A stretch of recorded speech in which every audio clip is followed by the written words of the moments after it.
E amém. Mas eu quero começar pedindo que vocês escutem essa notícia triste. Ela é de abril desse ano, ela é atual.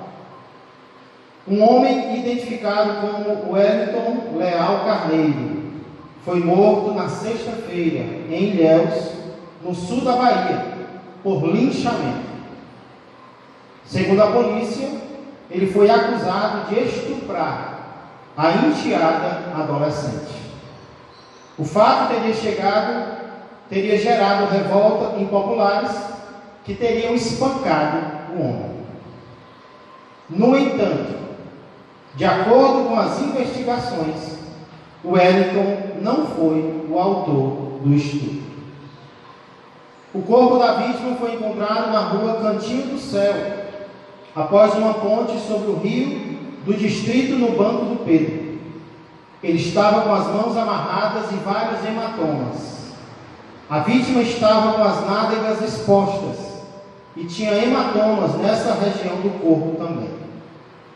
As investigações da polícia apontam que Wellington não seria o autor do estupro contra a enteada, e sim um jovem de 15 anos com quem a garota se relacionou. Irmãos, essa é apenas um dos muitos casos que eu poderia ter trazido para vocês, casos reais, de pessoas que acabam sofrendo, ou muitas vezes acabam até morrendo por engano, por causa de notícias falsas, por causa de boatos. Muitas pessoas acabam se enganando sobre alguém, acham parecido, ou acham que algo aconteceu, quando na verdade não foi aquela pessoa que fez isso, ou ela não fez o que estão dizendo que ela fez. E a pergunta que eu faço é: você lembra alguma situação na sua vida em que algo parecido aconteceu com você? Algum boato a seu respeito, talvez uma notícia, talvez um engano, fez você sofrer? Talvez manchou a tua reputação? Alguém lembra de algo assim na sua vida? Não precisa contar, mas coisas assim são muito comuns, acontecem muito. O que você fez? Como você reagiu depois que você ficou sabendo? Como você conseguiu resolver ou não? Nessa manhã nós vamos estudar duas das muitas situações nas quais Paulo sofreu por engano, nas quais ele sofreu não pelo que fez, mas pelo que acharam que ele tinha feito. Nós vamos ver também como Paulo reagiu e que lições isso traz para as nossas vidas. O título da mensagem de hoje então é Sofrendo por Engano. Já não basta sofrer merecendo, né? Às vezes a gente ainda tem que sofrer por engano, porque alguém acha que é verdade o que não é. Abra sua Bíblia no livro de Atos dos Apóstolos, escrito por Lucas, capítulo de número 21. Lucas, capítulo 21. Atos escrito por Lucas. Só para testar a atenção de vocês, né? Atos 21.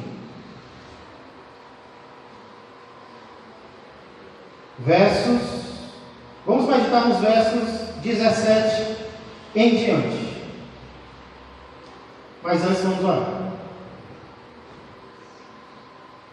Pai amado e Pai querido, mais uma vez, Pai, nós queremos entrar em Tua presença, Pai, agora para meditarmos sobre esse tema, o qual, Senhor, foi verdadeiro na vida de muitos dos Teus servos, e pode ser verdadeiro na nossa vida também. Por isso precisamos estar assim atentos a como vamos reagir quando essas coisas acontecerem. Pai, abençoa cada um de nós, por tudo isso eu peço e agradeço mais uma vez, em nome de Jesus Cristo. Amém. Irmãos, da última vez que nós meditamos sobre a vida de Paulo, que é o assunto que nós estamos estudando aos domingos pela manhã, nós vimos os pedidos que os amigos de Paulo fizeram para que ele não subisse a Jerusalém. para que ele não fosse a Jerusalém. Eles sabiam que se Paulo fosse a Jerusalém, ele ia sofrer quando chegasse lá. E nós vimos quais foram as respostas que Paulo deu para eles. Paulo disse: olha, por que vocês estão tentando me convencer? Eu estou disposto a ir a Jerusalém, nem que seja para sofrer, nem que seja para morrer pelo nome de Cristo lá, eu estou disposto a ir. Então não adianta vocês me pedirem para eu não ir, porque eu vou, nem que seja para sofrer e morrer, eu vou. Eu estou pronto para sofrer e morrer por causa do nome de Cristo. E de fato, irmãos, agora Paulo chega a Jerusalém, e é exatamente isso que vai começar a acontecer com ele. Paulo vai começar a sofrer. Ele não disse que estava disposto a sofrer? Pois agora ele vai começar a sofrer. Muito por causa de mentiras a respeito dele. Então, nos versos 17 a 36, nós vamos ver duas ocasiões nas quais Paulo sofreu por causa de enganos em relação à sua pessoa.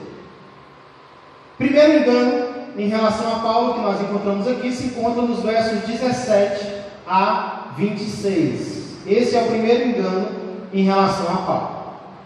Lucas começa mostrando a recepção que Paulo teve em Jerusalém. Olha o verso 17. Vamos ler pouco a pouco, tá bom?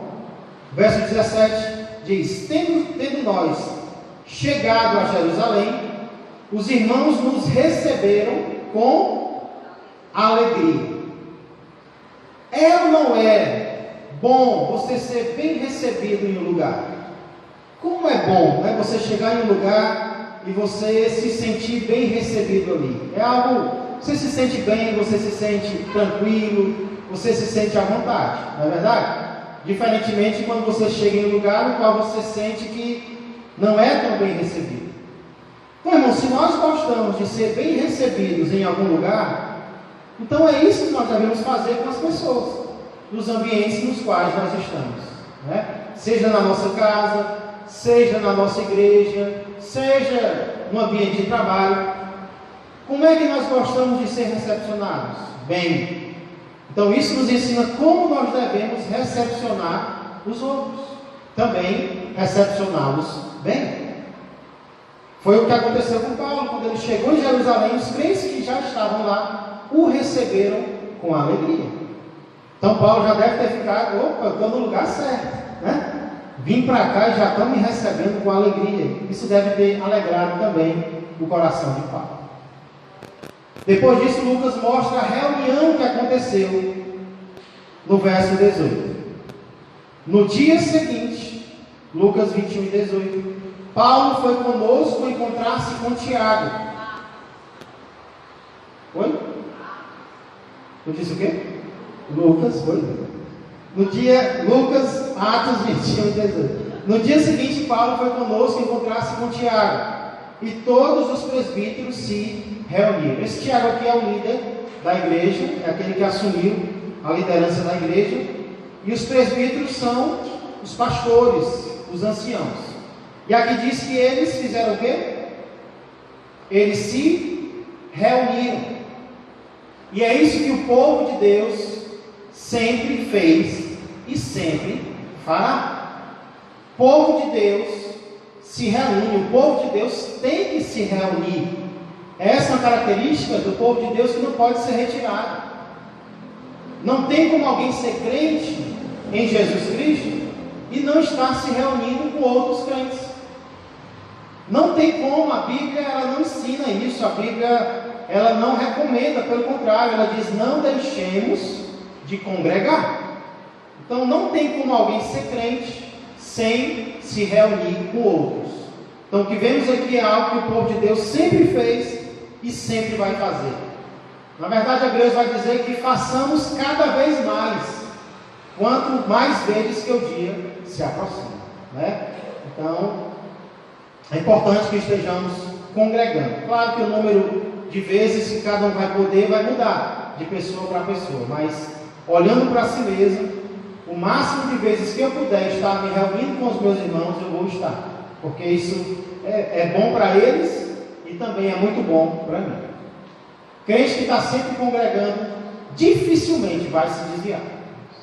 Dificilmente.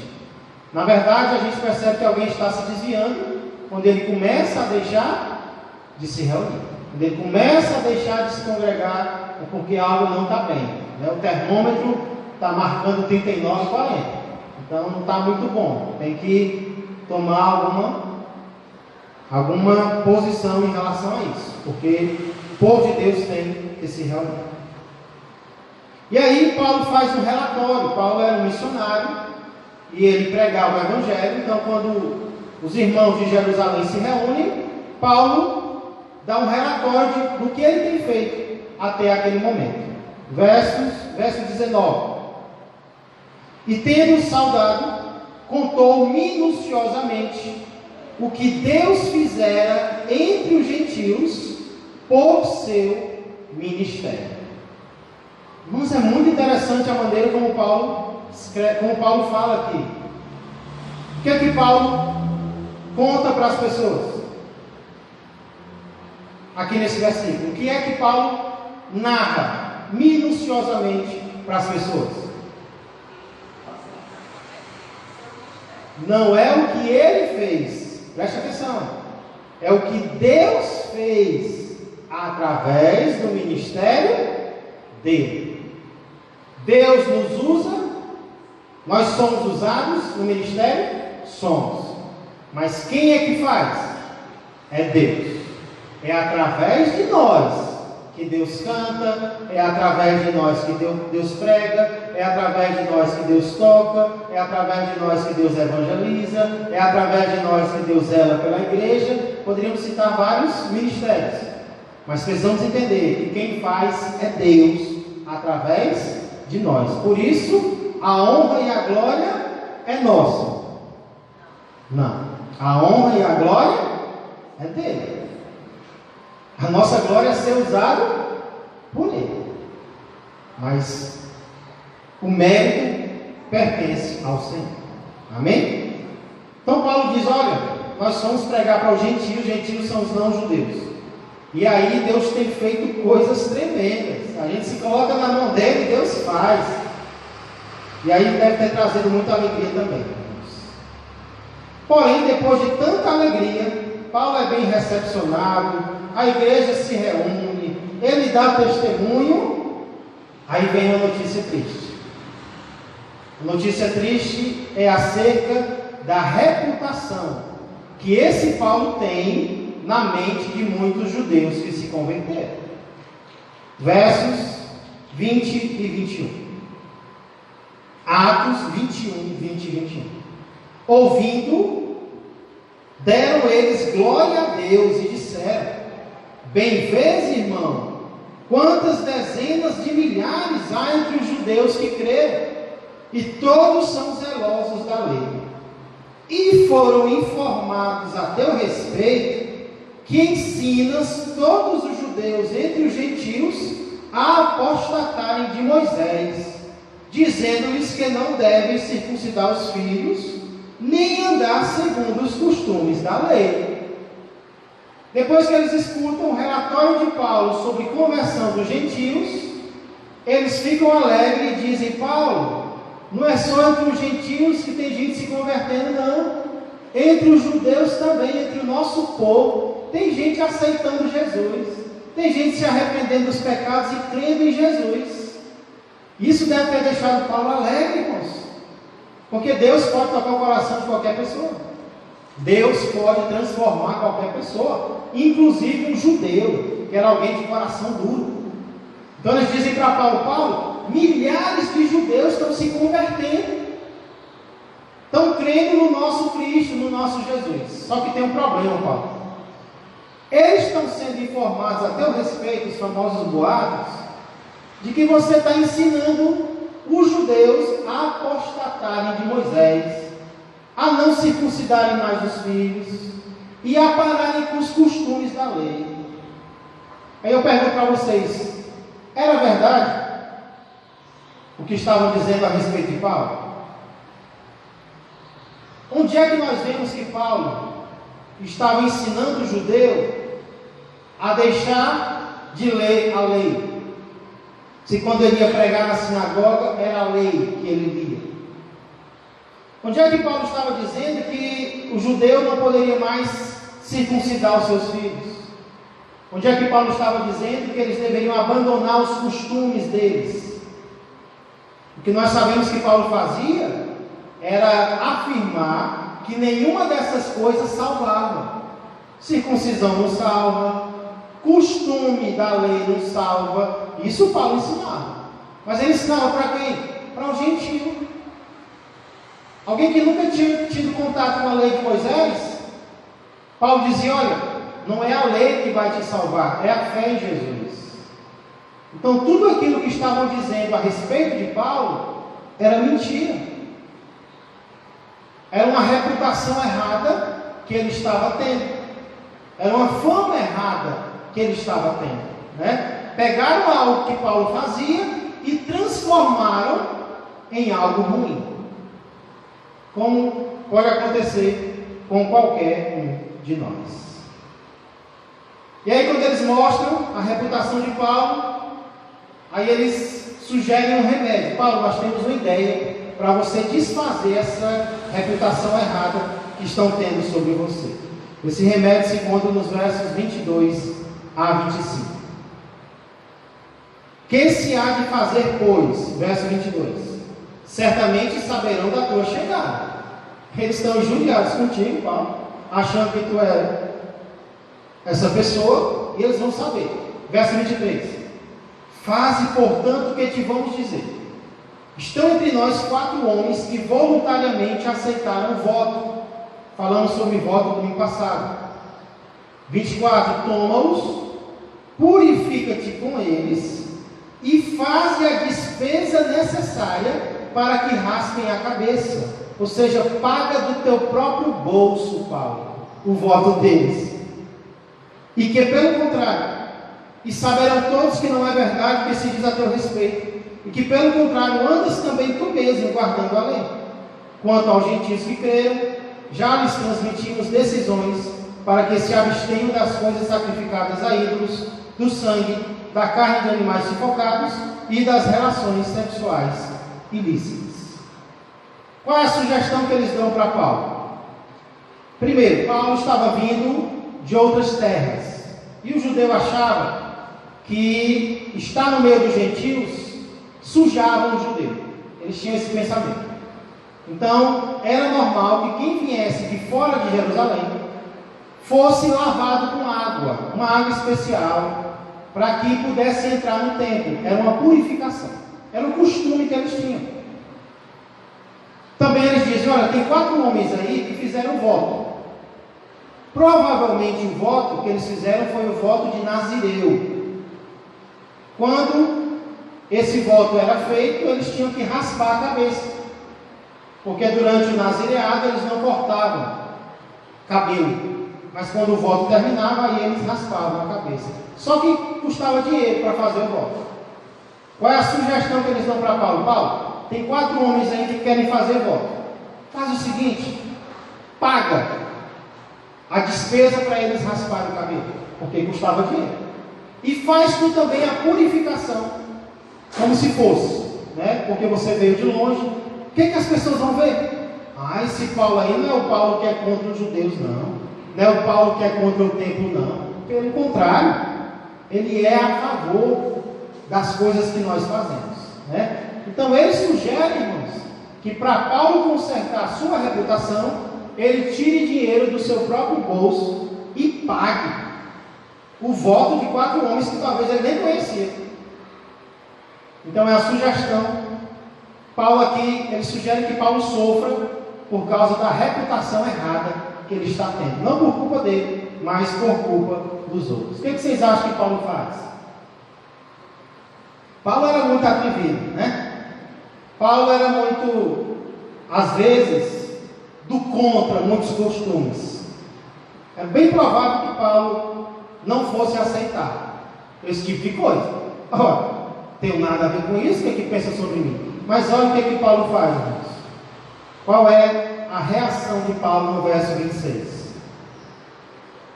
Então Paulo, tomando aqueles homens, no dia seguinte, tendo-se purificado com eles, entrou no templo, acertando o cumprimento dos dias da purificação, até que se fizesse a oferta em favor de cada um deles. O que Paulo faz? Ele aceita a sugestão. Eu também pensei que ele não ia aceitar, porque Paulo era um homem livre. Mas, irmãos, ninguém é tão livre que possa fazer o que quiser. Paulo aqui, ele prega, ele pratica aquilo que ele prega. Porque em outros lugares ele vai dizer: olha, se o teu irmão se escandaliza, se esforça para não escandalizar ele. Mesmo que seja algo sem importância nenhuma. Se for para escandalizar o teu irmão, não faz. Ele mesmo disse: se comer carne escandaliza o meu irmão, ele disse: eu não como mais carne. Já pensou um negócio desse, irmão?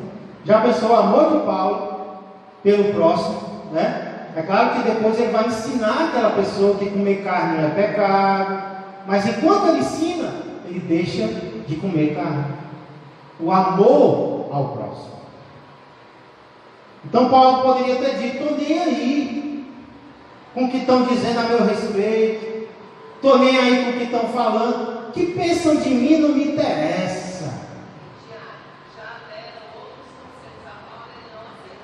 Pronto, conselho para ele não vir para Jerusalém. Ele disse: eu vou.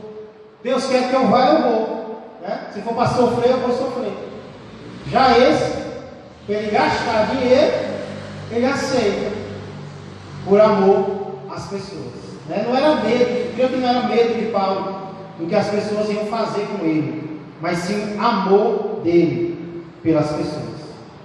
Então aqui nós vemos que Paulo sabe de uma fama errada que ele tem, e ele faz o que é possível para resolver aquela fama, para desfazer aquela fama. Ele se dispõe até a tirar dinheiro do bolso, se preciso for, para desfazer aquela ideia errada que se tem a respeito dele.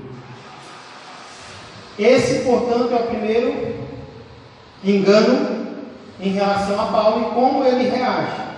Quando ele fica sabendo, ele procura fazer algo a respeito, para que as pessoas não tenham mais aquela ideia errada a respeito dele. Porém, Lucas fala de outro, e esse é ainda mais grave, irmãos, e vai trazer mais consequência ainda para Paulo. Os versos 27 a 29, Lucas diz que Paulo sofre acusações. Vamos ler os versos 27 a 29.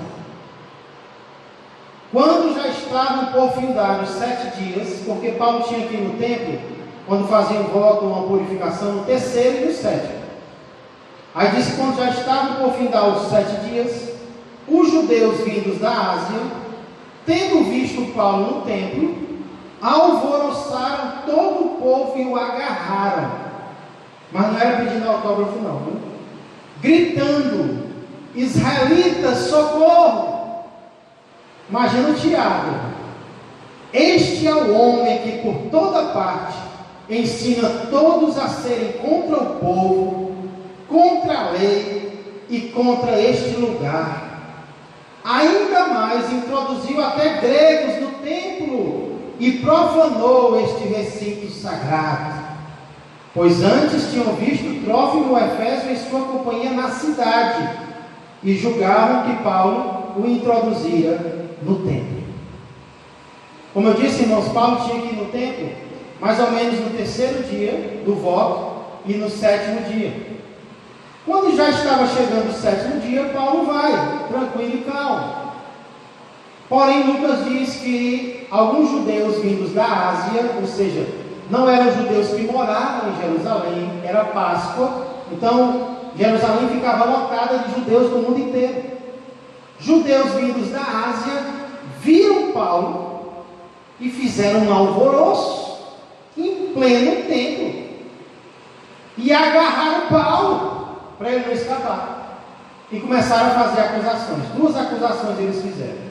Primeiro, esse é o homem que ensina todo mundo, olha o exagero, a ser contra Este povo, o judeu, Paulo sendo judeu, este povo, esta lei, a lei de Moisés, e este lugar, o templo.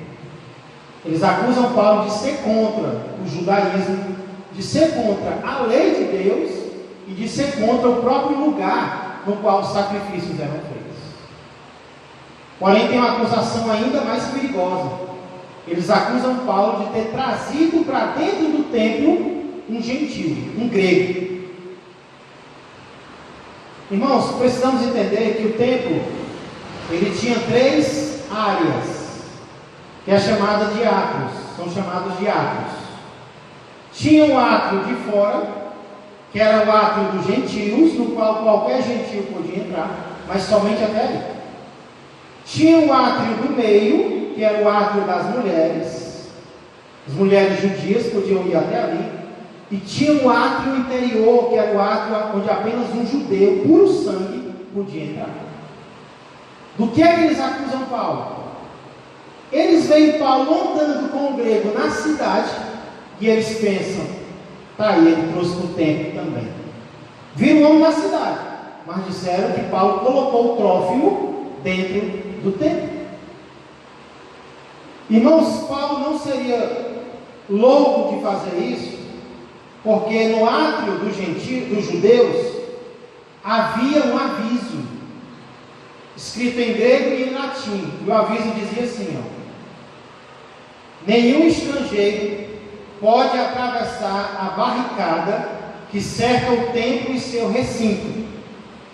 Qualquer pessoa presa, ao assim fazer, será culpada pela sua morte, que se seguirá. O aviso dizia, qualquer estrangeiro, qualquer não judeu que atravessasse a barricada, isso ficava no começo do átrio dos judeus, vai se responsabilizar pela própria morte, que vai acontecer logo em seguida. É um incentivo, entra para tu ver o que acontece, né? Se tu tiver coragem, entra. Irmão, o próprio Império Romano, que não permitia que o judeu matasse ninguém, dava liberdade para o judeu executar quem entrasse no templo sem ser permitido. Aí você acha que Paulo ia colocar um companheiro seu em risco, trazendo para o templo? É claro que ele não faria isso, é claro que isso é mentira, que estão falando a respeito de Paulo, mais uma mentira. Paulo não colocaria a vida de alguém em risco desnecessariamente só para atravessar o templo, ele sabia que não podia, então ele não colocou, com certeza, Trófimo para dentro do templo. Pastor, esse Trófimo, não lindo, né? Se Trófimo tiver entrado de livre e espontânea vontade, aí quem é que deveria ser culpado? Era Paulo? Se Trófimo tivesse entrado, que eu acredito que ele também não fez, que a Bíblia não disse que ele era doido, se ele tiver entrado, então ele deveria ser culpado e não Paulo. Então não passava de fake news que estavam dizendo sobre Paulo aqui, né? E aí Lucas encerra mostrando a agitação que tudo isso causou. Imagine, pense numa agitação, irmãos.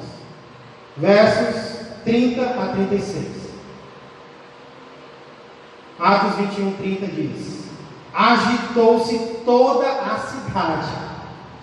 É que nem briga de cachorro, né? Todo mundo fica sabendo e olha para ver o que é. Agitou-se toda a cidade, havendo concorrência do povo. Todo mundo foi para o templo para ver o que ia acontecer.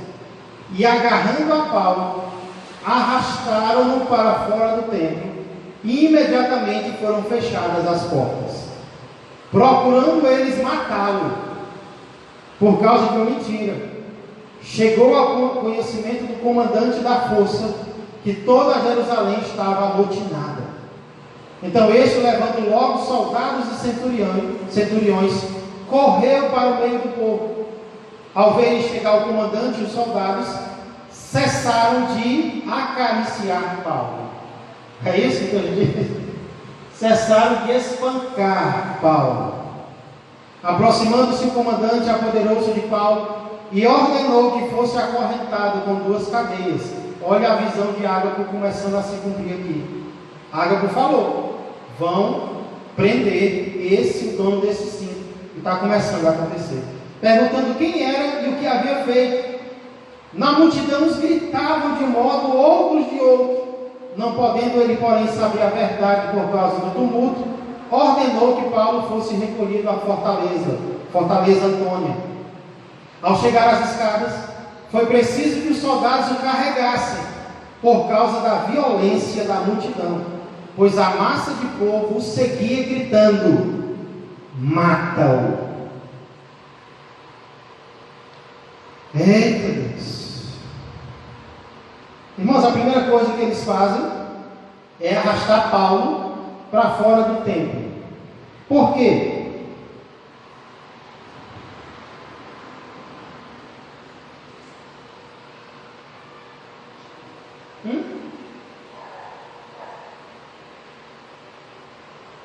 Por que vocês acham que eles arrastaram Paulo para fora do templo? Por que eles não mataram Paulo lá dentro mesmo? Porque eles consideravam o templo sagrado. Interessante. Eles consideravam o templo de pedra sagrado e não se importavam com o que estavam fazendo ao templo do Espírito Santo, que era Paulo. Assim, muitas vezes, somos nós. Nós nos importamos mais com as coisas, com os lugares, do que mesmo com as pessoas que estão naqueles lugares, né? Então, a Bíblia diz que o templo do Espírito Santo hoje somos quem? Somos nós.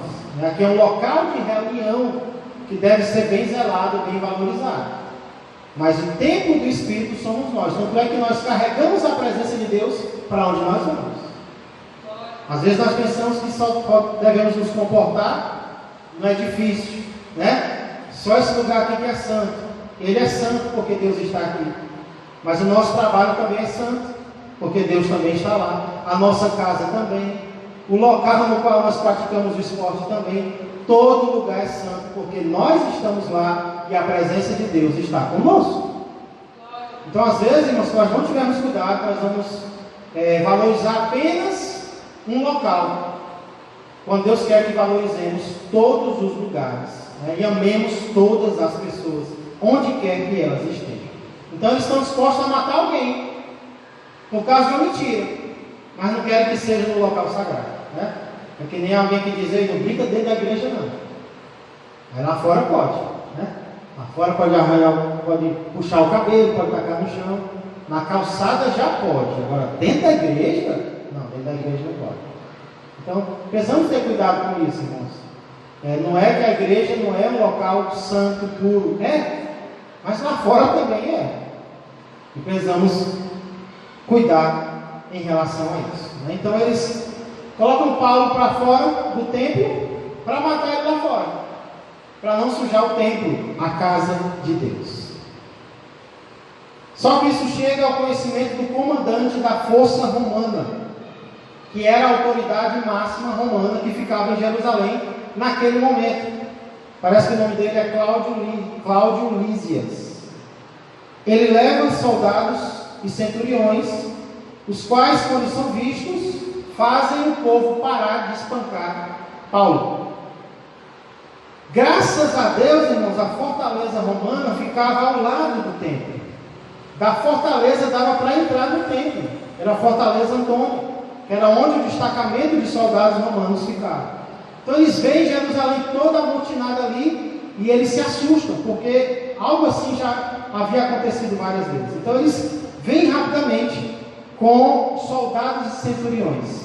Dizem que um comandante poderia ter até 1000 soldados. E eu creio que ele trouxe os 1000 soldados ali para aquele momento, porque era muita gente, era uma multidão muito grande. E aí o comandante manda acorrentar Paulo e começa a querer saber quem ele é, o que está acontecendo aqui. O problema é que uns gritam de um lado, outros gritam de outro, e ele não entende nada. Para poder conversar bem com Paulo, ele manda levar Paulo até a fortaleza, como eu disse, que é a Fortaleza Antônia, que ficava ao lado do templo. Só que Lucas diz que quando eles chegam na escada, eles precisam carregar Paulo. Por quê? ou porque as pessoas não estavam deixando ele ir, ou porque ele já estava fraco demais, até para poder ficar de pé. Lembra que Paulo acabou de ser espancado. Pessoas estavam matando ele, só não mataram porque a força romana chegou. E aí dizem que quando estão subindo as escadas, tem que carregar Paulo, por causa da violência da multidão, pois a massa de povo seguia gritando: o quê? Mata-o, tira a vida desse homem. Para quem foi que o povo judeu fez esse mesmo grito, irmãos? Quem foi que o povo judeu também desejou que os romanos o matassem? Paulo está seguindo os passos de Jesus Cristo. Assim como os judeus disseram aos romanos: matam, agora eles estão dizendo em relação a Paulo: tira a vida desse homem, tirai fora daqui, tira a vida dele. Oi? Até o silêncio de Paulo. Só que, irmão Júnior, ele vai pregar para essas pessoas. É impressionante. Nós não vamos ver isso hoje, mas Paulo vai pedir oportunidade. O povo lá tudo que nem pitbull, querendo matar Paulo, querendo estraçalhar Paulo. Paulo vai pedir uma oportunidade. Eu posso falar com eles? Eu posso dizer algo para eles? Aí Paulo vai defender o Evangelho. Impressionante, irmãos, a coragem, a ousadia, o amor do apóstolo Paulo pelos descrentes. Porém, isso vai ser apenas no próximo domingo, se Deus quiser. Hoje eu quero perguntar para vocês: por que tudo isso aconteceu? Por que essas pessoas estão tão iradas contra Paulo? Por que elas espancam Paulo? Por que elas querem que ele seja morto? Nós vimos o motivo. Por causa de duas mentiras, por causa de duas inverdades a respeito dele. Paulo está prestes a morrer por ideias erradas acerca dele. E no próximo domingo, se Deus quiser, nós vamos ver o que acontece depois. Mas hoje eu queria terminar compartilhando algumas lições sobre sofrer por engano. Primeira lição que eu aprendo aqui é que nenhum crente está livre de sofrer por causa de enganos. Nós não somos mais santos do que Paulo. Somos? E ele sofreu por causa de enganos a respeito dele. Nós vimos que ele tirou dinheiro do próprio bolso, sofreu. Ideias erradas, isso mexe com a mente da pessoa. E aqui ele é espancado. Só não é morto porque não deu tempo. Mataram, mas a ideia era essa: Paulo ia morrer por causa de acusações falsas a respeito dele. O que aconteceu com Paulo aconteceu antes com o Senhor Jesus. Disseram que ele era contra César, que ele disse que ia destruir o templo e em 3 dias ia reconstruir, falando do seu próprio corpo. Ou seja, inventaram mentiras a respeito de Cristo, e foi um dos motivos por que ele morreu. Irmão, se Jesus sofreu por engano, por mentiras, se Paulo sofreu, quem somos eu e você para ficarmos livres disso? Disseram que o poder dele para expulsar demônios não era de Deus, era do próprio diabo. Imagina aí, você está fazendo bem, fazendo algo bom de Deus, e alguém diz: olha, isso aí é coisa do capeta, viu? É para dar raiva, né? Capeta contra capeta, parte 1, né? É para dar empate, né? É só que Jesus venceu.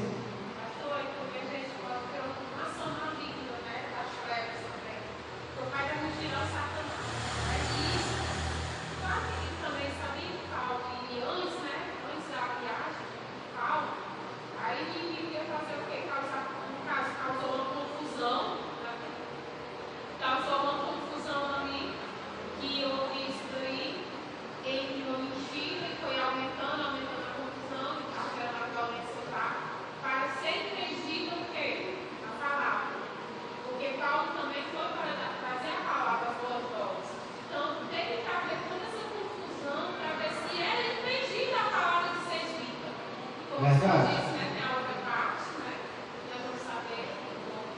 Não percam cenas do próximo domingo. É verdade, para calar Paulo, né? Porque se ele morresse, como ele ia pregar, né? Ele poderia, agora ele não morreu, mas ele está com medo. Quem vai pregar com medo? Também fazer ele perder a credibilidade das palavras dele. Exatamente. A gente vai ver que isso não acontece, Paulo vai pregar sem medo. Alguém lê para mim Mateus 5:11.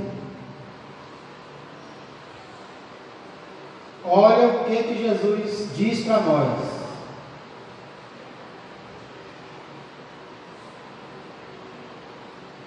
Mateus 5:11, primeiro livro do Novo Testamento. Eu leio bem alto. Bem alto, pessoal. Bem-aventurados sois vós, quando vos injuriarem e perseguirem, e mentindo disserem todo mal contra vós por minha causa. Rapaz, esse Jesus, né? Irmãos, como é que a gente fica quando sabe que alguém está mentindo a nosso respeito? Rapaz, dá raiva. Dá raiva, né?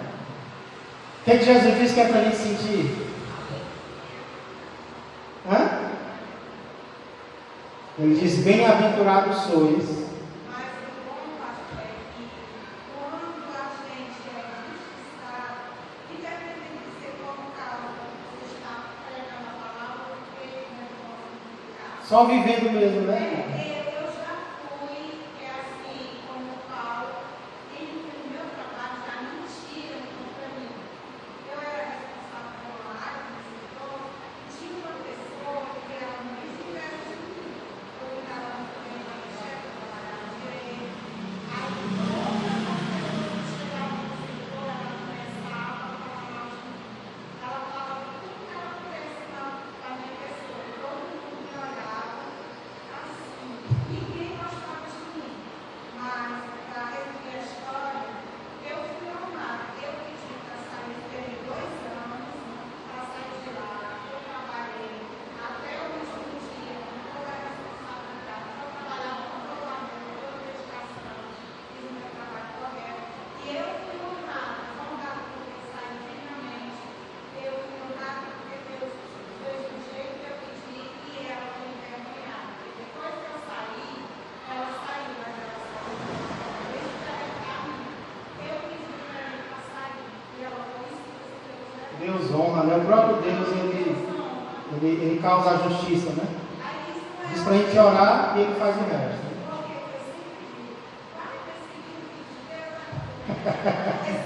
Tem coragem, vai? É verdade.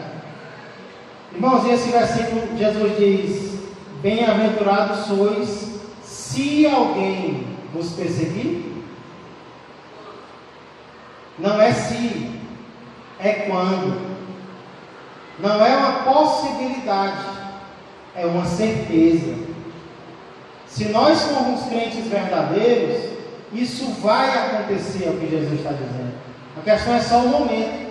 Não é se, é quando. Vai acontecer. E quando acontecer, qual deve ser a minha atitude? A mais difícil. Eu tenho que me considerar bem-aventurado. E aí ele diz: e eu devo me alegrar. Na verdade, a palavra que Jesus usa, exultar, significa sair do chão de alegria. Significa você pular de alegria. Eu estou mentindo a meu respeito, Senhor, obrigado. Obrigado, Senhor. Olha como Jesus diz o que é contrário ao nosso coração. O nosso coração quer ficar com raiva, quer ficar injuriado. Jesus diz: não, se for por mim, fica alegre. Sabe por quê? Porque eles estão aumentando o teu galardão no céu. Eles estão aumentando recompensa para você. O sofrimento injusto, ele traz recompensa, irmãos. Ele traz alegria. Por isso que deve trazer alegria. Então não é se, é quando. Nenhum cristão está livre de sofrer por causa de enganos. Não se assuste. Não se assuste. Se você começar a servir a Deus e de repente coisas erradas a teu respeito começarem a circular por aí, acusações falsas. Às vezes, irmãos, de onde é que está vindo essas aqui? As de Paulo vieram de onde? Primeiro, de irmãos, judeus cristãos, e a segunda de judeus não cristãos, mas que conheciam a palavra de Deus. Então, tanto pode vir de próprios crentes, como também de descrentes. E nós temos que ter sabedoria, pé no chão, calma, para poder fazer o que devemos fazer.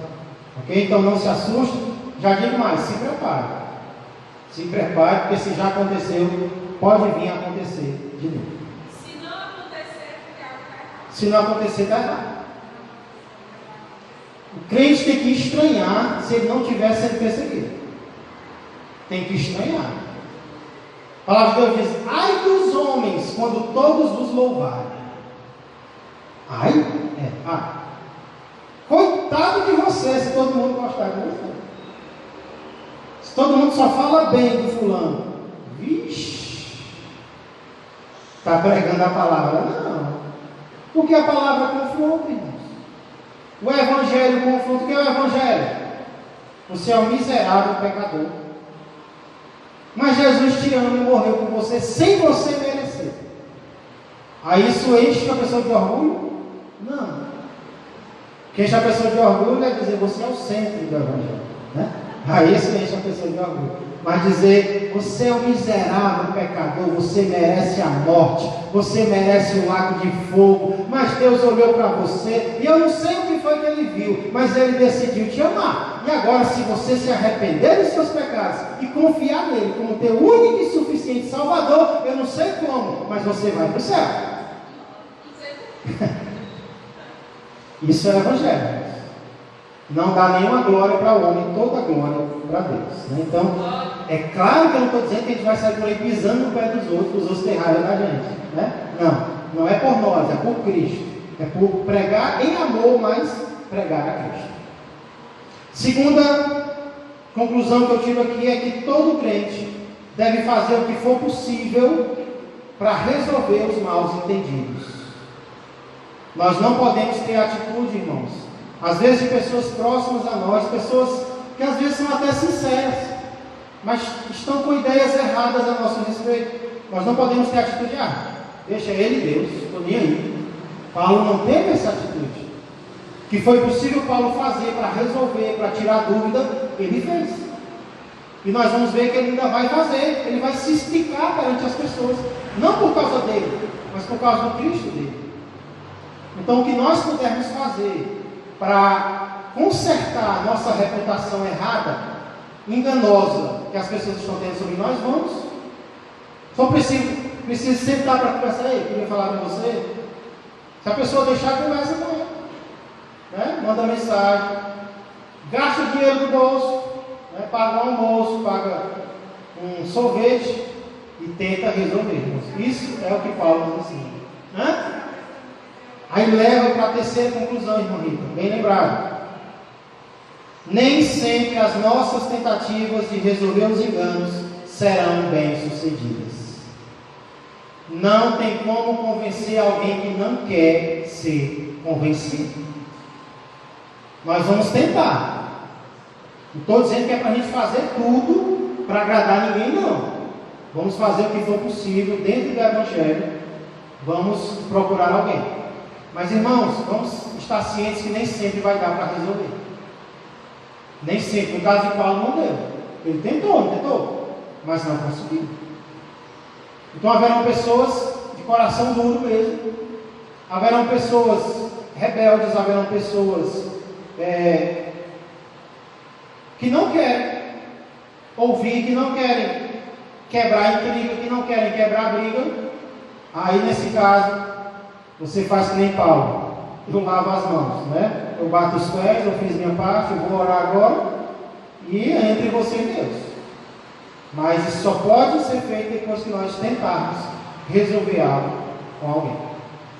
E se não for possível, a gente diz: então, vou agora seguir os passos de Jesus, seguir os passos de Paulo, vou sofrer por engano, como Jesus sofreu. E vai ter um dia, como a irmã Rita falou, que Deus vai honrar. Você não conseguiu resolver na hora, não se preocupe, o tempo vai mostrar a verdade, né? Tempo não mostra nada, é Deus que vai mostrar a verdade. No tempo certo, Ele vai agir. Mas não deixe de fazer o que for possível fazer. Seja humilde, não seja orgulhoso, né? Tente, busque, fale. Se não der certo, pelo menos você tentou e a recompensa está certa. Amém? Próximo domingo, se Deus quiser, a gente continua. Vamos ficar de pé, vamos orar ao Senhor. Um assunto não tão agradável, né, da gente falar, mas verdadeiro, realista, faz parte da vida cristã, se nós quisermos entrar no céu. Senhor Deus e amado Pai, obrigado mais uma vez, nós agradecemos pela Tua palavra, obrigado, Senhor, porque ela nos mostra a realidade, seja ela qual for, ela mostra as recompensas de te seguirmos, mas ela também mostra, Senhor, o preço de seguirmos ao Senhor. E muitas vezes o preço vai ser, Senhor, calúnias, mentiras, ideias erradas, reputação errada, Senhor, enganosa a nosso respeito. Nós aprendemos hoje que isso pode acontecer, na verdade vai acontecer. E o que for possível fazermos, Senhor, para resolver estas coisas, nós vamos fazer. Sabendo também, Senhor, que algumas delas nós não conseguiremos. Iremos confiar em Ti e continuar trabalhando para o Senhor, servindo ao Senhor e confiando no Senhor. Muito obrigado, abençoa o Teu povo, cura, Senhor, as feridas. Às vezes, Pai, se nós não tivermos cuidado, nós vamos guardar no coração rancor, mágoa de quem mentiu a nosso respeito. Ajuda-nos, Senhor, ao invés de termos tristeza, termos alegria por sofrermos pelo Evangelho e orarmos por estas pessoas, para que elas caiam em si, para que elas vejam o que fizeram, se arrependam e recebam perdão. Muito obrigado. Entregamos este dia em Tuas mãos, queremos continuar refletindo no Senhor, na Tua palavra, e à noite, Pai, nos traz de volta, descansados e desejosos de continuar Te adorando em espírito e em verdade, e nos despede agora para os nossos lares em paz. Por tudo isso eu peço e agradeço em nome de Jesus, que a graça do Senhor, que o amor do Pai e que a comunhão do Espírito Santo permaneçam e cresçam mais e mais na vida e na família de todos vós. Um ótimo dia a todos, que Deus os abençoe.